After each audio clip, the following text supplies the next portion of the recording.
Hello बच्चों, आज के इस वीडियो में बच्चों हम लोग डाइवर्सिटी इन लिविंग ऑर्गेनिजम्स का टॉपिक देखेंगे। The hierarchy of classification. Hierarchy of classification बच्चों क्या कहता है? कल मैंने आप लोगों को बताया था क्लासिफिकेशन ऑर्गेनिजम्स का क्यों जरूरी है, क्योंकि बच्चों डाइवर्स ग्रुप ऑफ ऑर्गेनिजम्स है पूरी दुनिया में, बहुत सारे ऑर्गेनिजम्स है। अब इतने सारे ऑर्गेनिजम्स हैं तो इनको आपको पढ़ाई करना है, इनके बारे में यदि आपको जानना है तो आप क्या करोगे, आप उनको छोटे छोटे पार्ट्स में डिवाइड करोगे। ठीक है, कुछ ग्रुप एक ग्रुप में आ जाएंगे, कुछ ग्रुप ऑफ ऑर्गेनिजम्स दूसरे ग्रुप में आ जाएंगे। तो बच्चों ये ग्रुप कैसे हम लोग डिफाइन करें, किस बेसिस पे डिफाइन करें, इसके बारे में बच्चों हम लोगों ने जाना। आज बच्चों हम लोग हायरार्की जानेंगे। हायरार्की क्या कहता है? हायरार्की का मतलब है बच्चों कि किसी क्रम में किसी चीज को सजाना। ठीक है, किसी क्रम में किसी चीज को आपको सजाना। तो जैसे कि बच्चों हायरार्की जो क्लासिफिकेशन है वो कहता है बच्चों कि हम लोग किंगडम से स्टार्ट करते हैं। ठीक है, किंगडम से स्टार्ट करते हैं। किंगडम में बहुत बड़ा ग्रुप ऑफ ऑर्गेनिजम्स आ जाएगा, बहुत ज्यादा ग्रुप ऑफ ऑर्गेनिजम्स आ जाएगा। जैसे कि बच्चों किंगडम हो गया, आपको 5 किंगडम क्लासिफिकेशन आपको रॉबर्ट विटेकर ने दिया था, जिन्होंने बोला था कि 5 किंगडम होते हैं पूरे दुनिया में, और यही अभी यूज में है बच्चों। ठीक है, 5 किंगडम होते हैं पूरी दुनिया में। 5 किंगडम क्या क्या है बच्चों? मोनेरा हो गया। अब मोनेरा जो है बच्चों, मोनेरा में जितने बैक्टीरिया हैं सारे चले आएंगे, बैक्टीरिया के सारे तरह के स्पीशीज चले आएंगे। ठीक है बच्चों, सारे तरह के स्पीशीज बैक्टीरिया के। कुछ स्पीशीज ऐसे हो सकते हैं जो कि आपको फोटोसिंथेटिक हो, कुछ स्पीशीज ऐसे हो सकते हैं जो खाने के लिए दूसरे पे डिपेंडेंट रहते हो। उसी तरीके से बच्चों प्रोटिस्टा है, फंजाई है, प्लांटी है, एनिमालिया। एनिमालिया में बच्चों ये सारे एनिमल्स चले आएंगे, दुनिया के सारे एनिमल्स। तो कुछ एनिमल्स हो सकते हैं जो कि आप फ्लाइंग इंसेक्ट्स देखते हो, वो भी एनिमल्स हैं। ठीक है बच्चों, कुछ एनिमल्स जैसे कि फिश है वो भी एनिमालिया में है, ह्यूमन है वो भी एनिमालिया में है। तो बच्चों अब ऐसा तो नहीं ना करेंगे हम लोग कि ह्यूमन, फिश, इंसेक्ट ये सारे एनिमालिया में है तो ये सारा एक ग्रुप है। ये बच्चों ये सारा एक ग्रुप है, बट ये जब आप लोग ब्रॉडर कैटेगरीज को देख रहे हो, मतलब ब्रॉडर कैरेक्टर्स को दिमाग में रख रहे हो, तब ये ग्रुप किंगडम में आते हैं। ठीक है बच्चों, तब ये ग्रुप जब आप ब्रॉडर कैरेक्टरिस्टिक्स को देखते हो ब्रॉडर लेवल पे, तब ये आपको किंगडम एनिमालिया में आएंगे। लेकिन बच्चों हमको देखना कहां से है? हमको क्या बताया गया है कि सबसे छोटे से स्टार्ट करो, सबसे बड़े से नहीं, सबसे छोटे से हमको स्टार्ट करना है। ठीक है बच्चों, तो आपको बड़े कैरेक्टरिस्टिक्स अपने आप मिलते चले जाएंगे। तो सबसे छोटे से यदि हम स्टार्ट करते हैं तो स्पीशीज लेवल से बच्चों हम लोग स्टार्ट करेंगे, जो कि हमारा लोएस्ट लेवल है। ठीक है बच्चों, लोएस्ट लेवल ऑफ डिवीजन हमारा क्या है? Species level. ठीक है बच्चों, जब हम लोग स्पीशीज लेवल से डिवाइड करेंगे तो जैसे कि देखो स्पीशीज में हम लोग देखते हैं डॉग का कितना सारा स्पीशीज है बच्चों, है ना। डॉग का एक पोमेरियन ब्रीड है, उसके बाद एक है आपको बुलडॉग है। तो डॉग का कितना सारा स्पीशीज हो गया। उसी तरीके से बच्चों आपको इसका देख लो, जैसे कि ह्यूमन है तो ह्यूमन एक पूरा स्पीशीज है, जितना भी ह्यूमन आप देखते हो सारे स्पीशीज है। उसी तरीके से बच्चों चिंपांजी है, वो भी एक स्पीशीज है ना बच्चों। तो डॉग है वो भी एक स्पीशीज है। अब डॉग में अलग अलग डिवीजन हो जाएगा कि डॉग का मतलब बहुत सारा, डॉग तो एक अलग तरह का स्पीशीज है ही बच्चों, लेकिन डॉग में भी बहुत सारे स्पीशीज आ जाएंगे, है ना बच्चों। डॉग के अंदर भी बहुत सारे स्पीशीज आ जाएंगे, जैसे पोमेरियन आ जाएगा, जैसे कि आपको वो सारे सब स्पीशीज हो जाएंगे। ठीक है बच्चों, बुलडॉग आ जाएगा, ये समझ रहे हो। तो इसमें आपको समझने वाली बात ये है कि जैसे कि ये स्पीशीज है आपको, तो जब आप किसी एक स्पीशीज के अंदर जाते हो तो उस स्पीशीज में आपको ब्रीडिंग पॉसिबल है।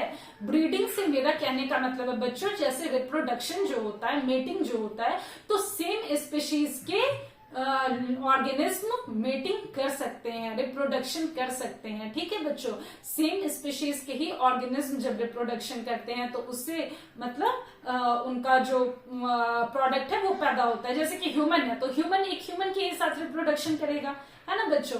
ह्यूमन एक ह्यूमन को ही पैदा करेगा। ठीक है बच्चों, तो ह्यूमन क्योंकि ह्यूमन के साथ मीटिंग करेगा तभी तो एक ह्यूमन पैदा होगा। डॉग के साथ मीटिंग करेगा तभी एक डॉग पैदा होगा। ठीक है बच्चों, तो वो स्पीशीज आपको क्या दिखाता है? वहां पे ब्रीडिंग पॉसिबल है, वहां पे ब्रीडिंग होता है। ठीक है बच्चों, वहां पे ही ब्रीडिंग होता है मोस्टली। जीनस बच्चों उसमें कम कैरेक्टरिस्टिक्स देखने को मिलते हैं। अब ह्यूमन की स्पीशीज देख लो, कितने सारे कैरेक्टरिस्टिक्स आपको देखने को मिलते हैं ना बच्चों। ह्यूमन के जितने भी ह्यूमन है सब में सब कुछ ऑलमोस्ट सिमिलर ही है ना, सब कुछ सिमिलर है, बस थोड़ा सा आपको डिफरेंसेस देखने को मिलता है, लेकिन मोस्टली चीजें तो सिमिलर है। तो ह्यूमन एक स्पीशीज हो गया, ठीक है बच्चों। उसी तरीके से जीनस देखो, जीनस में आपको थोड़े से कम कैरेक्टरिस्टिक्स देखने को मिलते हैं, है ना बच्चों। जीनस में आपको थोड़े से कम कैरेक्टरिस्टिक्स मिलते हैं, फैमिली में उससे भी कम मिलेगा, ऑर्डर में उससे भी कम, क्लास में उससे भी कम, डिवीजन में उससे भी कम, और किंगडम में सबसे कम कैरेक्टरिस्टिक्स आपको एक जैसा देखने को मिलता है किंगडम में बच्चों, ठीक है, सबसे कम। वहां पे क्यों सबसे कम, जैसे कि एनिमालिया में ही देखो, एनिमालिया में आपको बर्ड्स भी है, एनिमालिया में आपको रेप्टाइल्स भी है, एनिमालिया किंगडम में सारे एनिमालिया किंगडम में आते हैं, जितने मरीन वाले इकाइनोडर्म्स हैं, स्टारफिश है, ये सारा आपको आता है एनिमालिया में। लेकिन क्या ये सब सिमिलर है? नहीं है बच्चों, ये सब में सबसे लीस्ट सिमिलैरिटीज है, ठीक है बच्चों, समझ गए। तो किंगडम जो होगा हमारा, ये सबसे लीस्ट सिमिलैरिटीज वाला होगा, सबसे ज्यादा सिमिलैरिटीज हम लोगों को स्पीशीज में देखने को मिलेगा, ठीक है बच्चों।